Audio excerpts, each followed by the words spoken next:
L'Afrique est le deuxième continent producteur mondial d'or. 34 pays africains sont concernés, avec au premier rang l'Afrique du Sud, suivi du Ghana, du Mali et de la Tanzanie. La mobilisation de ressources publiques internes est une priorité pour les pays en Afrique. Ces derniers doivent cependant arbitrer entre la volonté d'attirer les investisseurs étrangers et la nécessité d'adopter une politique fiscale permettant d'accroître les recettes publiques.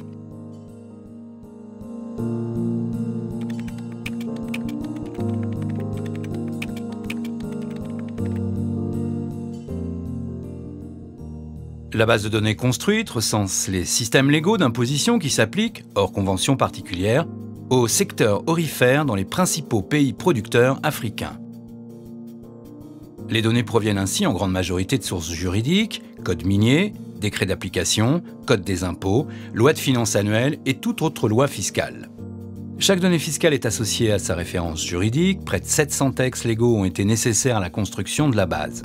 Deux limites cependant, des écarts peuvent exister entre le texte et son application. Des conventions minières peuvent être négociées directement entre l'État et les entreprises exploitantes. La base de données présente donc la fiscalité qui devrait théoriquement s'appliquer, selon les informations publiques et officielles.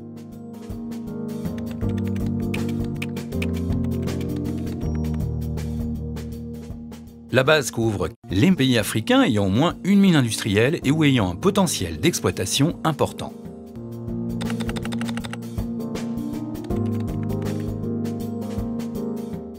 La période couverte par la base varie pour chaque pays selon la disponibilité de l'information. Cette dimension historique permet d'observer l'évolution de la fiscalité minière aurifère et d'évaluer la part de la rente minière perçue par les autorités sur toute la durée de vie d'un projet.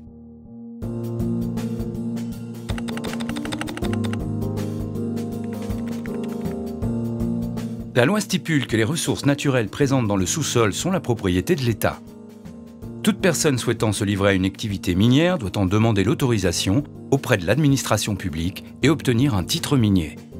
On distingue le titre de recherche et le titre d'exploitation avec pour chacun une période d'attribution du permis et des renouvellements possibles. Chaque titre minier confère à son titulaire des droits et des obligations sur un périmètre pour une durée et un minerai défini. Le titre minier fixe entre autres la fiscalité qui doit s'appliquer tout au long du projet. Il peut y avoir un taux X pendant la recherche, un taux Y pendant l'investissement et un taux Z pendant l'exploitation. La base de données recense les conditions et durées de la clause de stabilité si celle-ci existe. Afin de se prémunir d'un risque concernant la hausse de la fiscalité, l'entreprise demande à l'État de lui garantir que la fiscalité en vigueur lors de l'obtention du titre minier sera stable pendant une durée déterminée, 30 ans par exemple. Certains pays permettent à l'entreprise de choisir parmi les modifications du régime d'imposition les mesures dont elle souhaite bénéficier. D'autres pays permettent à l'entreprise de bénéficier des mesures fiscales qui leur sont les plus avantageuses, à la condition d'adopter le nouveau régime fiscal et douanier dans son intégralité. Sur ce principe, deux projets miniers en exploitation à une même date peuvent supporter une fiscalité différente parce que la date d'émission du titre est différente, parce que les entreprises diffèrent sur leur recours à la clause de stabilité. Pour chaque titre minier, la base de données recense les principaux instruments fiscaux et parafiscaux dus par les entreprises minières qui exploitent l'or de façon industrielle. Ils sont classés en 3 catégories: les redevances, les impôts directs, les impôts indirects. Les redevances. Droits fixes, exigibles à l'attribution des titres miniers et lors de leur renouvellement.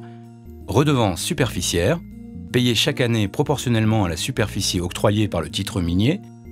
Redevance minière qui taxe la valeur du minerai extrait. Les impôts directs. Impôt sur les sociétés, taxe le bénéfice comptable annuel des entreprises, taxe sur la rente ou taxe additionnelle sur les profits pour capter une part plus importante de la rente minière, impôt sur les dividendes, prélèvement à la source sur les intérêts et les prestations de services, plus-value de cession des titres miniers, participation de l'État au capital. Les impôts indirects. Taxe sur la valeur ajoutée, droit de douane et droit unique d'entrée. La base de données recense pour chacun d'eux la totalité des informations utiles à leur compréhension et à leur calcul.